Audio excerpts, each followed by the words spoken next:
It all started on a Friday morning, when I was finally heading back to my family's lake cabin, the one place that still felt like home after everything I'd lost. The road was narrow, winding through pine trees, and the lake shimmered in the distance. I could almost smell the damp wood of the old dock and hear the loons calling. But halfway up the final turn, my truck screeched to a stop. Because right there, across the road that led directly to my cabin, stood a brand new wooden gate. A tall sign hung from it like a slap in the face. Private property. No trespassing. I got out, thinking maybe I'd made a wrong turn. But then I saw her, standing in her sun hat, hands on hips, like she owned the whole forest. Her name was Linda Marsh, and she'd just bought the lot next to mine. Apparently, she believed that gave her the right to control the entire access road. I walked up calmly. "Excuse me, that gate's blocking the only way to my cabin." She didn't even flinch. "This is my land now," she said. "If you want to reach your cabin, you'll have to find another route." Another route? The only other way was a 20-mile detour through muddy forest trails, completely impassable without heavy machinery. I tried reasoning, showed her the deed, explained that the road had been shared access for decades, but she just smiled that tight, smug smile people get when they know they've got power. "You can talk to my lawyer," she said, and walked away like I was an inconvenience. That night, sitting in my truck at the dead end of that road, I stared at the cabin lights flickering across the lake. I'd spent years restoring that place, blood, sweat, and a lot of memories. And now, one woman with a fancy gait and a sense of entitlement thought she could block me out of my own life. I didn't say a word. I just watched her cabin lights go dark through the trees, because in that silence, one thought settled in my mind. If she wanted to play territorial, I'd show her what real ownership looked like. And it wouldn't be through lawyers. The next morning, I drove down to the county office, thinking reason and law would fix this mess. After all, it was a shared access road, something the county had maintained for years. I walked into the sheriff's office with my deed, maps, and a stack of old property documents my father kept. Sheriff Dalton knew me.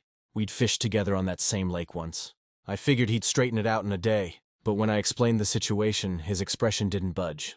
He leaned back in his chair, scratched his chin, and said, "Technically, if she bought the property up to that stretch of the road and the easement paperwork isn't recorded properly, she can restrict access." I felt my blood pressure rise. "Dalton, I've been driving that road since I was 12. It's always been open." He shrugged again. "Then you'll have to take it up with county records. Maybe even file a civil suit. But for now, she's within her rights to close it off. Within her rights." Those 3 words hit harder than any punch. So, that was it. A woman buys a piece of dirt next to my family land, blocks the only road, and the law just shrugs? I left his office fuming, the folder of documents crumpled in my hand.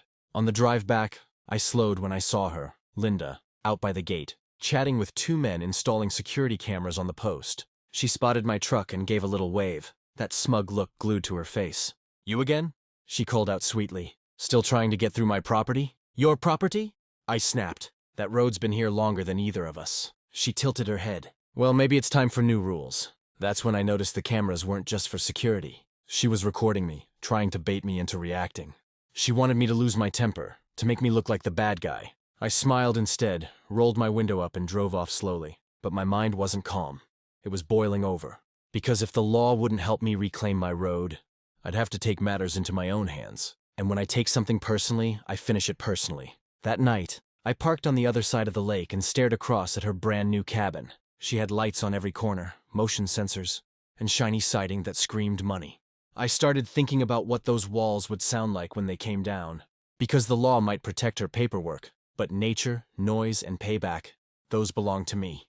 I started small and quiet, like a predator learning the lay of the land. If this was going to be more than anger, if it was going to be smart, I wasn't going to rush in drunk on revenge. I spent the next 2 afternoons driving slow on back roads, circling the perimeter of Linda's property, taking mental notes. Where did visitors park? Which side of the cabin caught the afternoon sun? Where were the low branches that would hide my silhouette? I mapped guard routes in my head the way my father used to map fishing spots, meticulous, patient, always thinking 2 steps ahead. At dusk, I brought binoculars and sat in the shadow of an old cedar watching. Linda and her contractors moved like clockwork. A morning routine of coffee on the porch, midday landscaping, a couple of weekday visitors who drove off before dusk. Her security lights were motion-triggered, but the cameras seemed to have blind spots, tiny spaces, between the oak and the storage shed, where a person could stand without being seen. Those blind spots became my lifeline. I also learned things about her that paperwork couldn't tell me. She was a meticulous person. She labeled planter boxes and had a habit of leaving her garden. Hose coiled exactly the same way. Little rituals. People who are ritualistic are predictable, and predictable people are easy to manipulate. I watched how she checked the mail, how she locked the door twice, how she left her glove on the bench when she came out to water. These were small cracks in her armor. The only problem was manpower. I wasn't going to burn down a house alone, and I never wanted to cross that line anyway. This wasn't about arson or something cruel. It was about removing a barrier that she used to humiliate me and take away my place. So I thought about alternatives, a controlled demolition of some outdoor fixtures, a way to make the gate useless without harming anyone. Physical sabotage that said, loudly, you don't get to block me. Buddy Tom was my first call. He grew up with me, knew the land, and owed me one. When I explained the situation, he didn't ask for details, just when and how. Make it clean and quick, he said. No faces, no trails. That was the rule we set, and we stuck to it. We planned for timing. A weeknight after Linda's typical contractors left, when the lake's other cabins were quiet, we plotted routes to approach the property from downriver paths and across the embankment, where the camera's angles wouldn't reach. We scouted where to park and where to stash the gear, a tow winch, pry bars, heavy-duty wire cutters, and a hydraulic jack we borrowed. Nothing explosive, nothing that endangered life. I knew there would be consequences, and I was ready to face them, whatever came. No turning back now. When the plan sat on my kitchen table under yellow light, I felt something I hadn't felt since my childhood, clarity. I nodded. The week before the operation felt like a held breath. We ran the plan until it felt mechanical. The routes, the timing, the signals. Tom and I met at dusk in the clearing by Miller's Rock, swapping radio channels and testing batteries. He showed up with his truck loaded but quiet, tailgate down like we were going fishing. You sure about this? He asked once, voice low. I met his eyes and nodded. We chose a Thursday because Linda's routine predicted she'd be at a midweek book club, and the contractors usually left by late afternoon. The lake's surface was oily and still, reflecting the crescent moon. The air smelled of pine and cold water. We packed the gear into 2 backpacks, the winch, a heavy chain, pry bars, bolt cutters, and a tarp to wrap the gate's hinge. Everything had a slot. Everything had a purpose. Driving in, we kept the headlights off until we turned onto the service track, moving like shadows. The plan called for one of us to approach from the north embankment while the other crept in from the south brush line. Cameras had a delay between motion and trigger. Move slow and stay in the blind spots. Tom slipped over the low rail. I followed, knees scraping, breath shallow. My heart drummed in my throat. We reached the gate and crouched behind a cedar. In the weak moonlight, the wood looked almost pretty. New, varnished, cruel. Tom clipped the chain to the post while I worked the bolt cutters on the lock. The metal resisted for a tense second, then gave. I wrapped the hinge with the tarp to muffle the metal, then fed the winch cable around the post and anchored it to a tree. The plan was to make the gate useless without damaging the property. The click of a twig made us freeze. I swallowed hard, adrenaline making my hands steady. Nothing moved. We worked faster but quieter, each movement deliberate. By the time the gate sagged and leaned, no light had cut across the yard. The cameras hadn't pinged. The gate lay limp, impotent, and for the first time in days, a grin broke free. This wasn't demolition. It was humiliation, a message that the road would open on my terms. We didn't linger. We packed the gear, wiped our prints with old rags, and slipped back through the brush the way we'd come. By the time we rolled onto the main road, dawn was a promise on the horizon. I drove home in silence, the weight of what we'd done heavy but balanced by a strange relief. I'd taken back a piece of what was mine, and Linda would wake to find her gate a mockery of control. But the night had changed me irrevocably. The next morning, the phone rang before sunrise. I didn't even need to check the caller ID. I knew it would be Linda. Her voice was sharp, trembling with fury. You think this is funny? She snapped. Vandalizing private property? You're going to regret this. I almost laughed. Regret what, Linda? A gate that fell apart because it wasn't installed properly? She went silent, then hissed, "You'll hear from my lawyer," and hung up. I set my coffee down, watching steam curl up into the cold air. The satisfaction lasted maybe an hour before I saw a county patrol truck pull up outside. Sheriff Dalton stepped out, his hat tilted low, expression unreadable. He leaned against his cruiser. "Morning, son." Linda filed a report. "Says someone damaged her gate last night." I kept my face blank. I heard. Word travels fast. He studied me for a long second. "You didn't see anything suspicious? Just that her cameras don't work as well as she thought." He smirked, then sighed. "Look, I don't want trouble up there. You two stay out of each other's way, you hear me? I nodded, pretending to agree, but inside I was thinking about how quickly she'd escalated. If she was calling the sheriff this early, she wasn't just angry, she was scared. And fear makes people sloppy. Later that afternoon, I drove back toward the lake to check the damage. Sure enough, her shiny gate was lopsided and useless, the lock lying broken in the dirt. But what really caught my attention wasn't the gate. It was the new metal sign she'd nailed up overnight. Trespassers will be prosecuted. That was her counterattack. She wanted a war of paperwork and intimidation, and I wasn't going to play defense. When I got back to my cabin, I pulled out the old land maps again. I noticed something. Linda hadn't the property. Line she thought she owned didn't match up with the original survey. The shared access road cut just a few feet into my family's registered lot, which meant part of that gate, and her new sign, were technically on my land. I sat there staring at that line on the map. A plan started forming, one colder and cleaner than the first. She thought this was about anger, about a damaged gate, but I was done with small moves. If she wanted to keep blocking my path, I'd take away the thing she valued most. Not her sign, not her gate, her entire cabin. I spent the next week picking at the edges of Linda's life, looking for small, legal levers. If the property line favored me even by a few feet, paperwork could tilt things the rest of the way. I pulled old surveys, tax records, and a stack of my father's handwritten notes from the attic. The more I read, the more the story of the land clarified. Boundaries, forgotten easements, and permits that didn't quite line up. Legal channels are slow. I wanted movement now, so I used pressure that didn't break the law. I called in favors, an inspector who owed me for fixing a county boat, a retired surveyor who remembered that road the way I did. They came by under routine pretenses. Measurements, inspections, casual questions, and their attention was enough to rattle Linda. People notice when the right folks start poking around. I also targeted convenience. Her landscapers were hired week to week.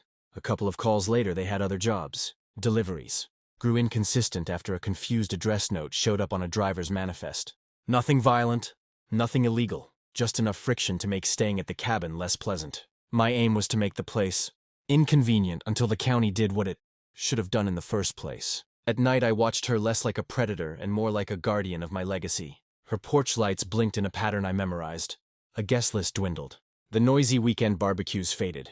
Neighbors began to talk. "It's getting mean," Mrs. Hargrove said when she came over. Worry creased deep on her forehead. Her words lodged in me. Retaliation had always been a tool, not the point. I didn't want revenge for its own sake or to become the story.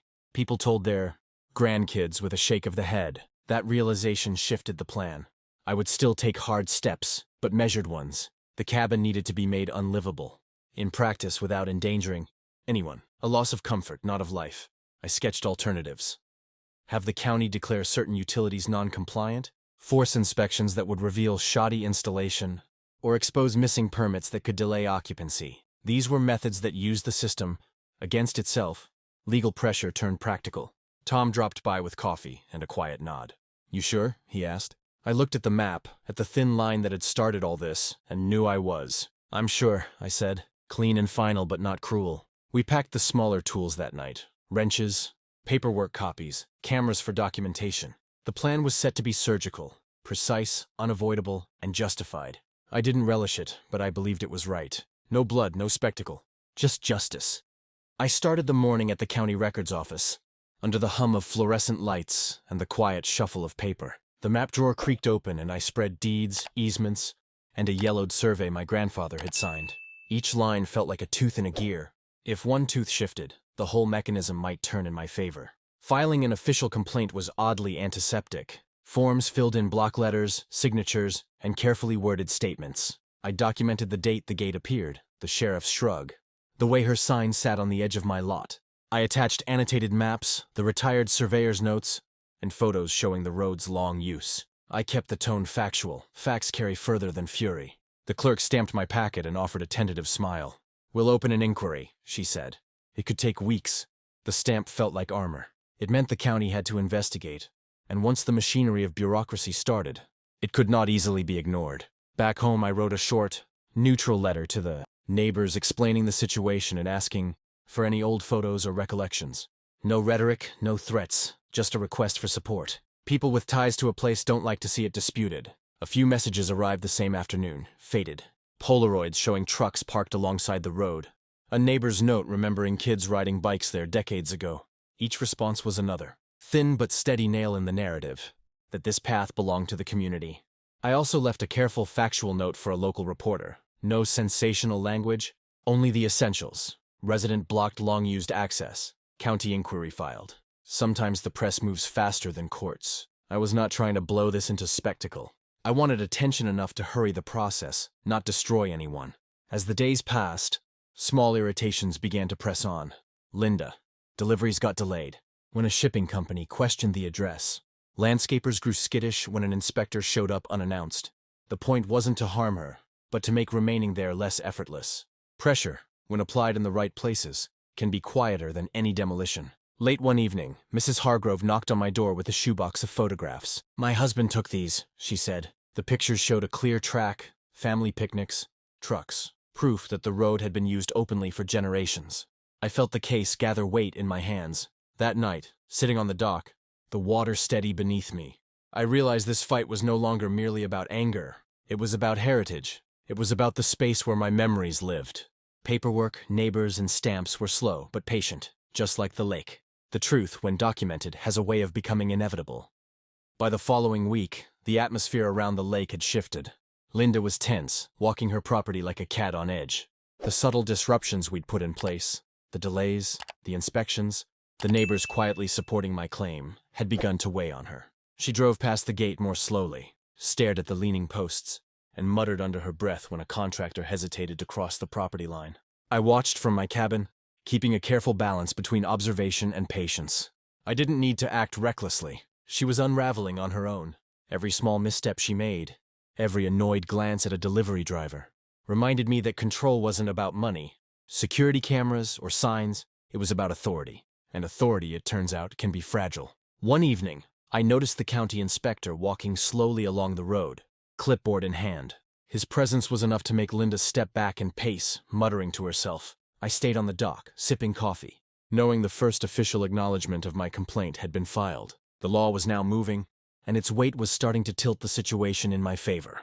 Then came the neighbors, quiet interventions. Mr. Hargrove would casually mention to her landscaper that the road had been used by families for decades. A delivery driver would ask politely if he could access the main property, implying the road's shared history. Nothing aggressive, just truth nudging its way through the cracks. Linda started doubling down. Her fence grew higher.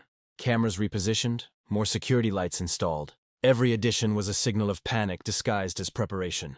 The more she tried to assert control, the more obvious her uncertainty became.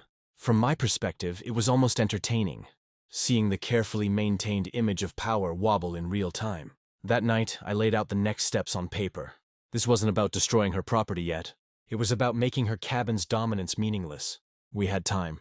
By combining legal pressure with strategic disruption, the plan could unfold cleanly, leaving her stunned but unharmed. Everything hinged on patience and precision. As I watched the lake shimmer under moonlight, I realized one truth. Revenge is a craft, not a fire. It isn't about bursts of anger. It's about building momentum quietly until the final act is undeniable. My approach was no longer reactionary. It was inevitable. And by the time the last piece fell, it would be complete, clean, and irreversible. I noticed small things that betrayed her composure. A garden gnome missing from the rose bed, a muddy boot print on the back stoop, a cigarette butt near the mailbox, little mistakes that whispered. Someone was off balance.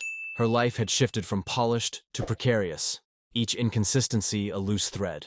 On a wet Tuesday, Tom called and said he'd found something useful while running an errand. The electrical conduit feeding her. Exterior lights had been installed by a contractor who never pulled a final permit. A small administrative oversight, but in the hands of an inspector it became an Achilles heel. We weren't trying to ruin her life, but the law had teeth if you could show it where to bite. We scheduled a meeting with the county, building official under the guise of a neighbor concern. I brought the survey copies, Polaroids, and the retired surveyor's notes. Tom sat half in shadow keeping watch.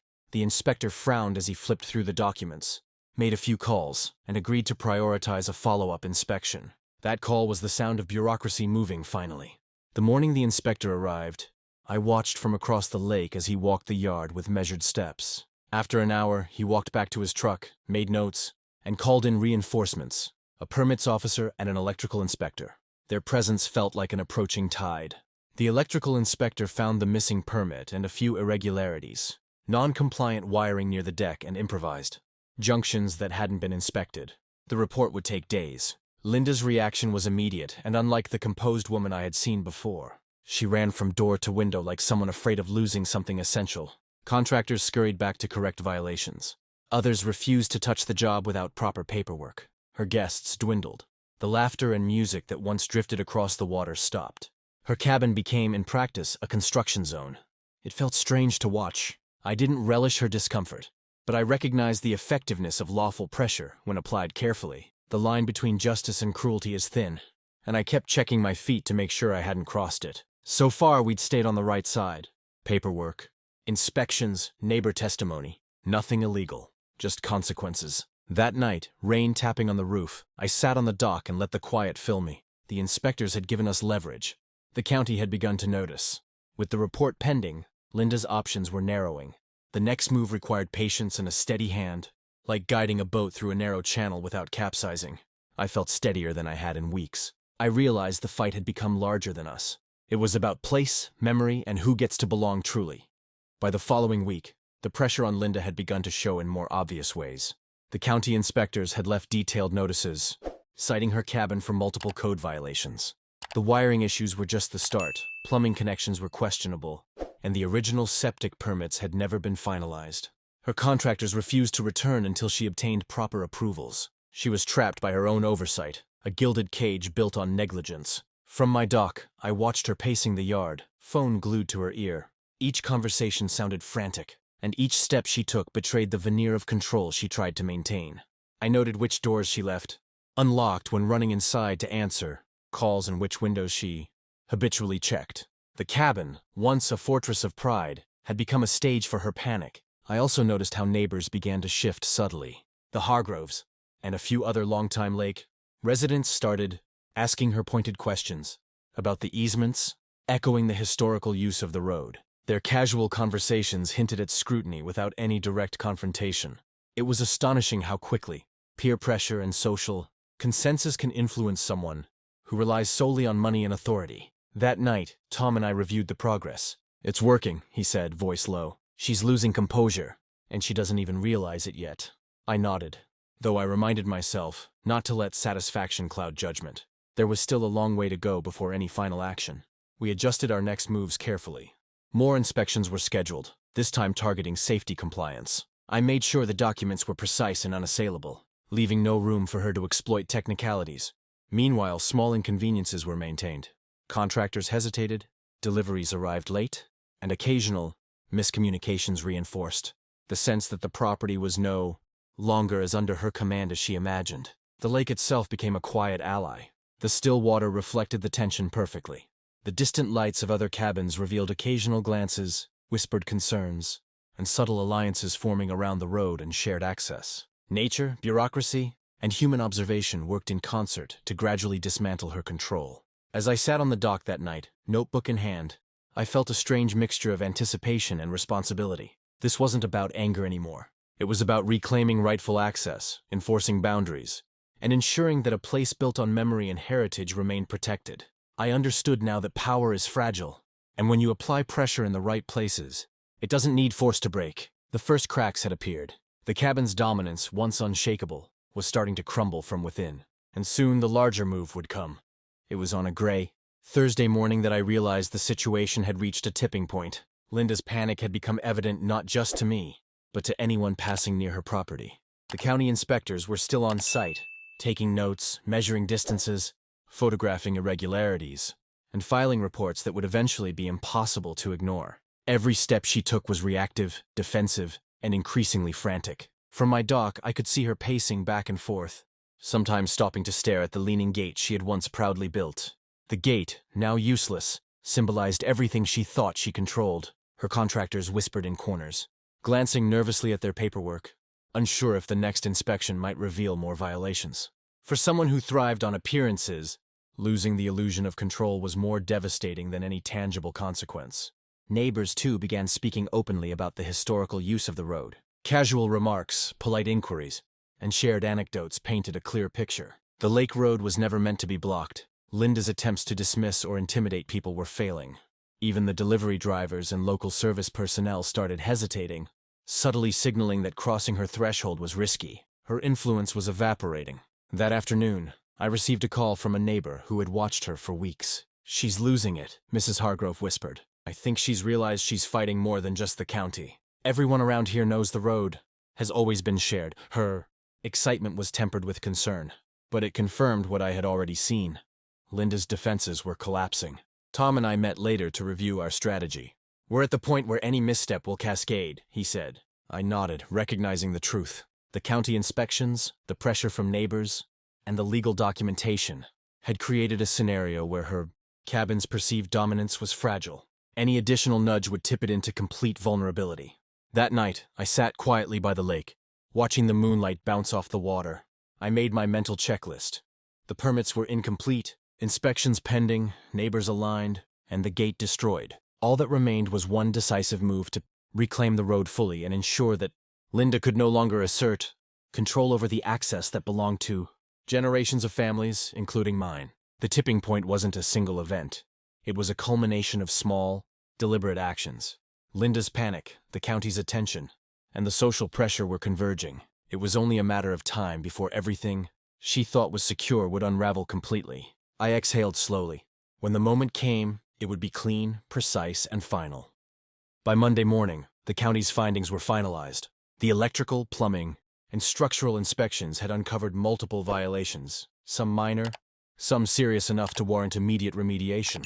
Linda was officially under notice, and the report explicitly referenced the improperly installed gate blocking a public easement. In other words, the law was finally on my side. I received a copy of the report at my cabin, the crisp official pages feeling heavier than any physical weight. Every highlighted violation was a nail in the coffin of her authority over the road.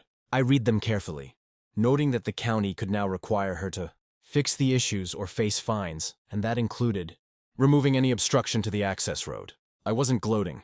This was simply the system catching up to reality. Linda's arrogance had blinded her to facts, and now the law was forcing her to acknowledge them. Contractors, once her obedient army, were calling her with their own concerns. Some refused to return without permits. Others demanded corrected documentation. Her schedule had turned into chaos. From the dock, I watched the cabin lights flicker as she rushed between rooms. Phone pressed to ear, hands moving in frantic gestures. The gate, once a symbol of power, leaned uselessly in the mud. The driveway felt impossibly empty. Her claim to control the road was unraveling. That afternoon, I spoke with a county official directly.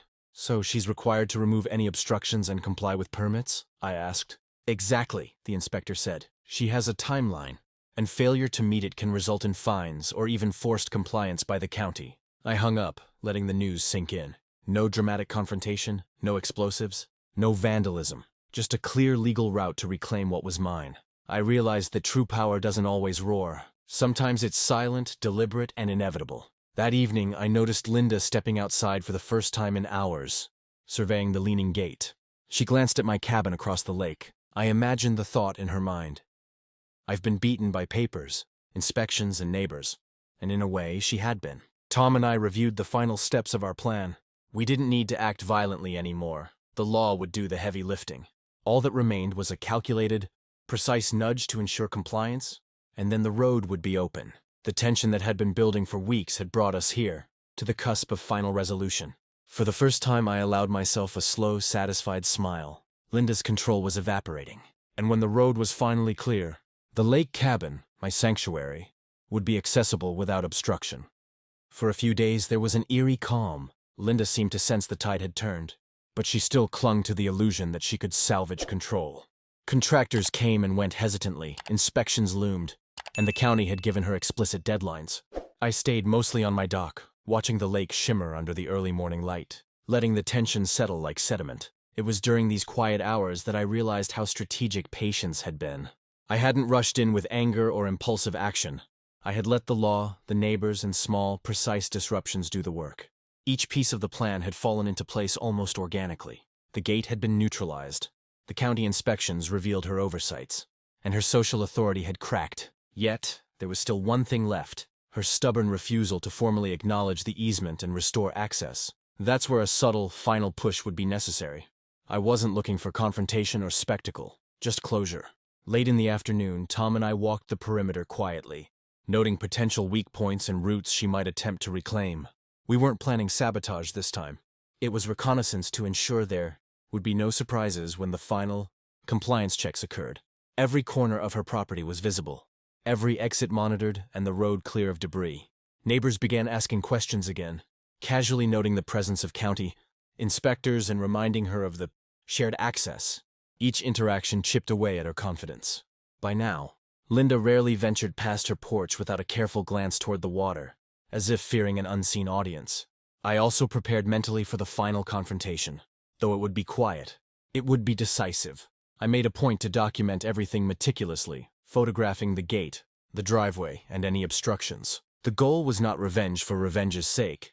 It was to ensure a permanent resolution without crossing into reckless or illegal territory. By dusk, the first stars appeared, mirrored in the lake's still waters. I sat on the dock, taking in the quiet and reflecting on how quickly control can shift when pressure is applied. Intelligently, it was strange, almost meditative, to realize that weeks of tension, observation, and careful action had led to this moment of calm. I knew tomorrow could bring the final confirmation from the county, the legal acknowledgement that the road was mine to access. Linda's reign over the gate was almost over. The anticipation was steady, not frantic. The calm was a signal. The storm of resolution was imminent. The following morning, a letter arrived from the county. I didn't even need to open it to sense its significance. Its official seal and heavy envelope spoke volumes. Sliding it open carefully, I scanned the contents. Linda was required to remove any and all obstructions from the access road immediately. The document referenced the inspections, the easement, and her non-compliance with the shared access agreements. I felt a quiet satisfaction, not gloating, just a steady acknowledgement that the law had sided with reality. The county's language left no wiggle room. Linda now had a clear, firm deadline. Failure to comply would allow the county to enforce removal themselves. By mid-morning, I noticed activity on her property. Contractors who had previously hesitated now moved cautiously but with authority, taking measurements and preparing to remove the gate. Even her security cameras seemed redundant now. The legal weight behind their removal was stronger than any surveillance. I called Tom, who was parked discreetly across the road. "She's moving," I said, voice calm. He gave a quiet laugh. Finally, the first cracks are turning into wide gaps. It wasn't long before she noticed me watching from my dock. Linda stormed onto her porch, shouting at no one in particular, waving her arms, but there was little she could do. The contractors ignored her protests, focusing solely on compliance with the county directives. I didn't feel vindictive watching her flustered gestures.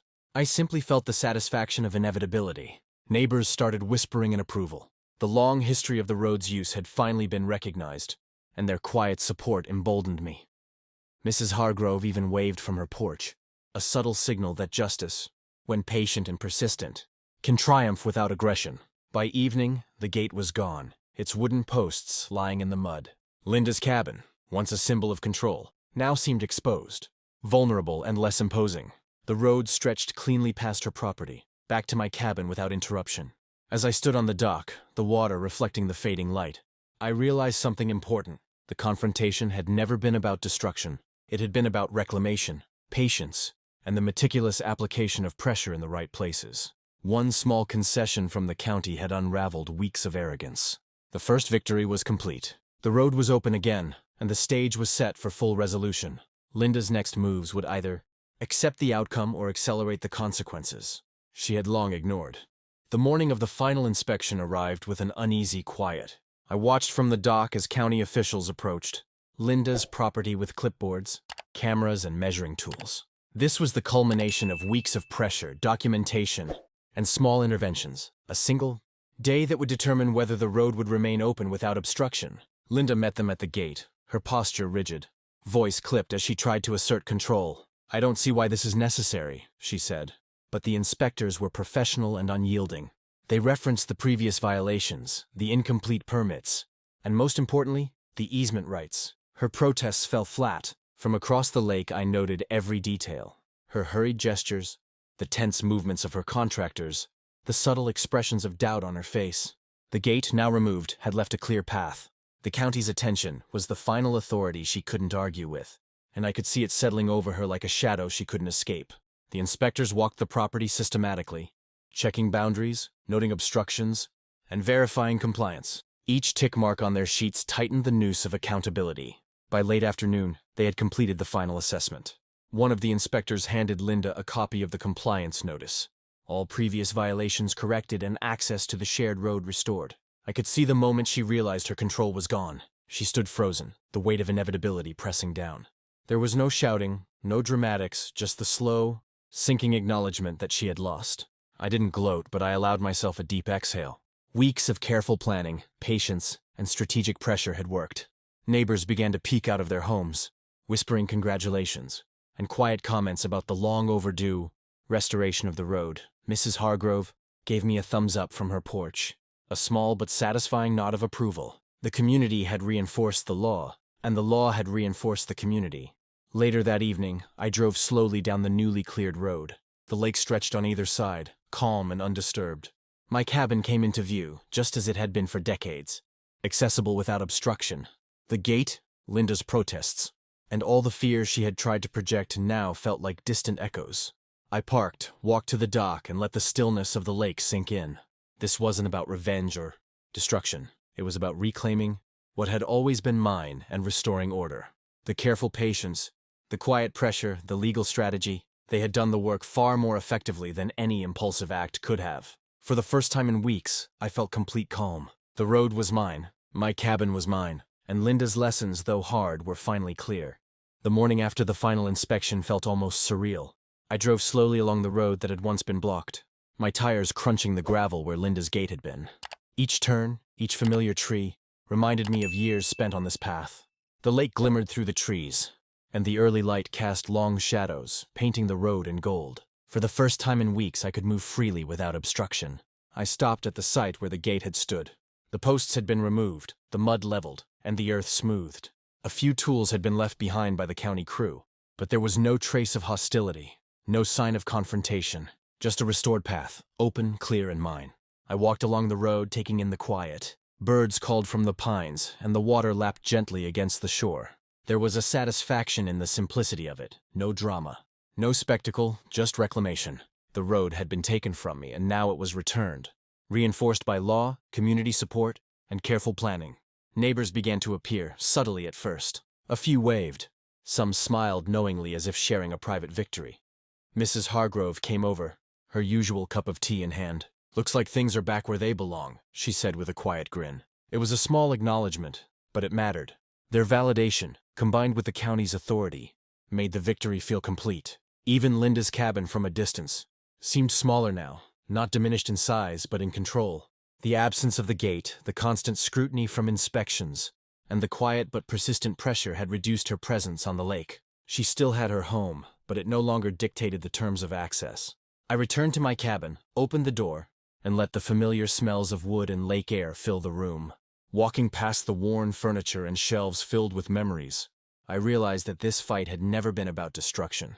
It had been about asserting boundaries, claiming what belonged to me, and protecting the space my family had loved for decades. I looked out the window at the open road and the lake beyond. Freedom, I realized, was often quiet. It wasn't loud, dramatic, or explosive. It was the steady reclaiming of what was rightfully yours, piece by piece, with patience and precision. For the first time in months, I felt unshackled. The road was clear, the cabin accessible, and the balance restored.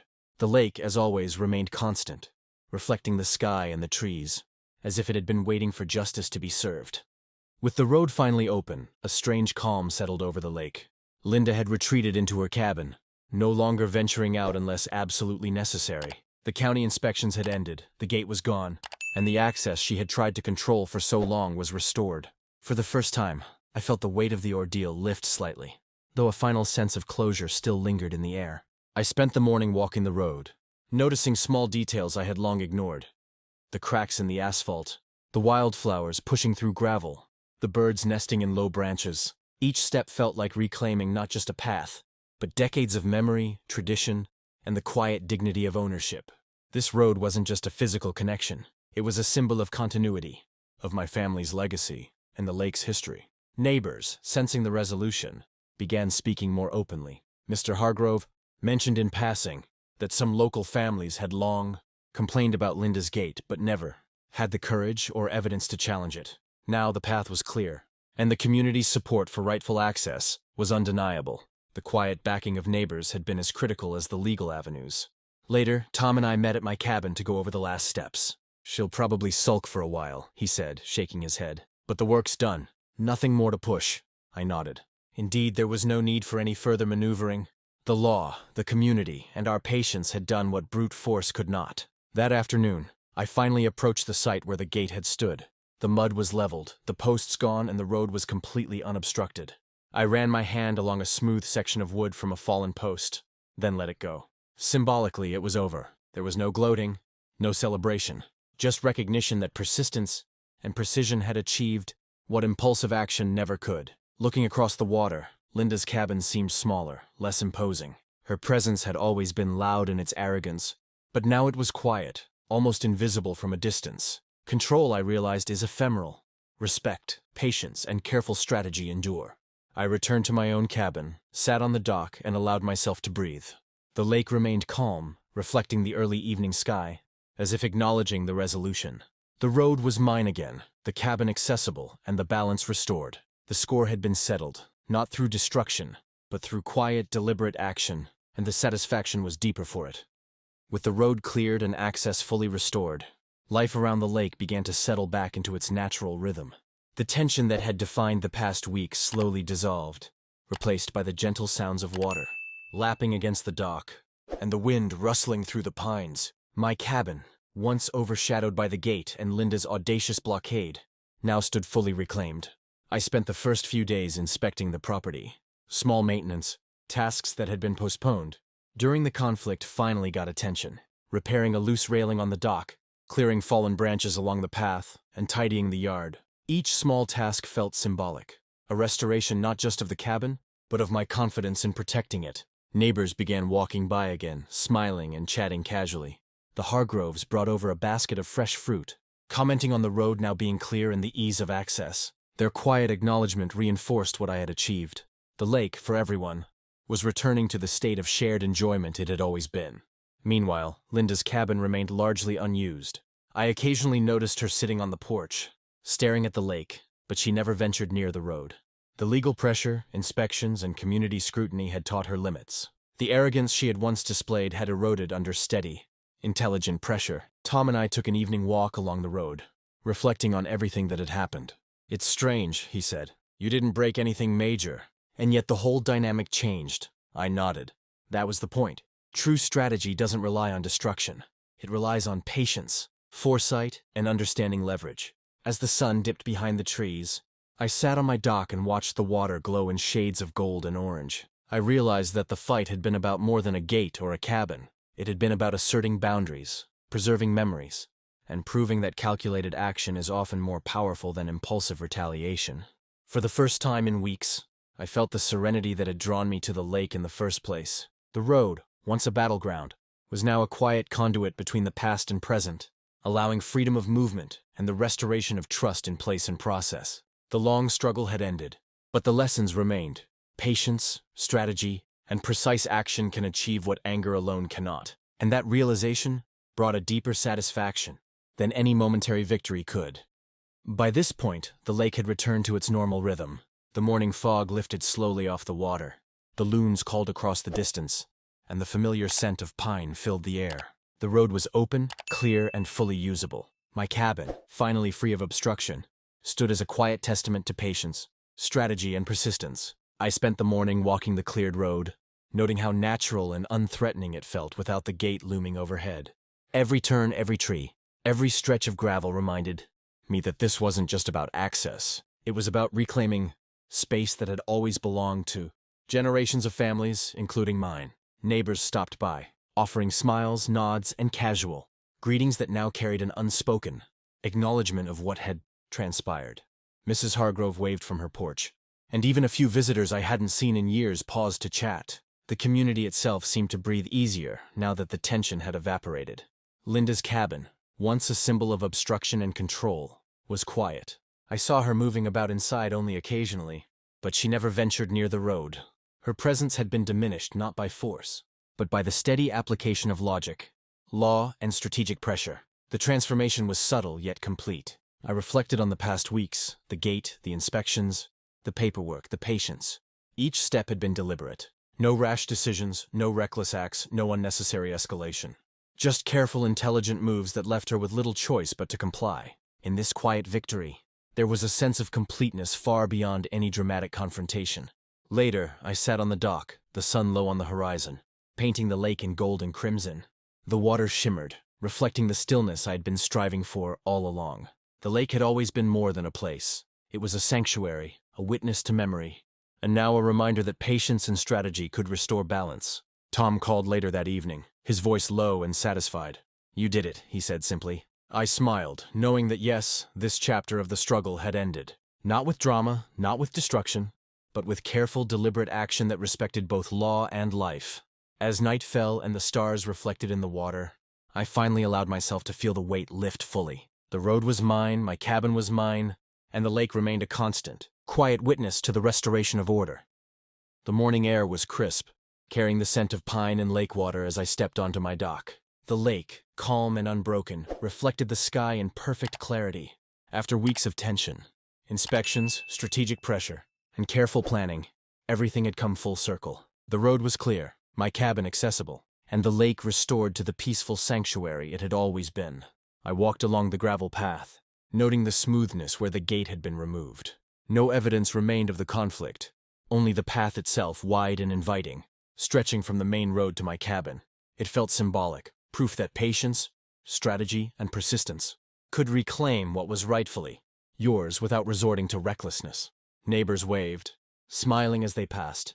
Mrs. Hargrove brought over a small basket of freshly picked apples, a subtle acknowledgement of the restored balance. Conversations were lighter, filled with the ordinary chatter of lakeside life rather than whispers of conflict. Even the younger families seemed freer, biking past the road without worry, as though generations of access had finally been reaffirmed.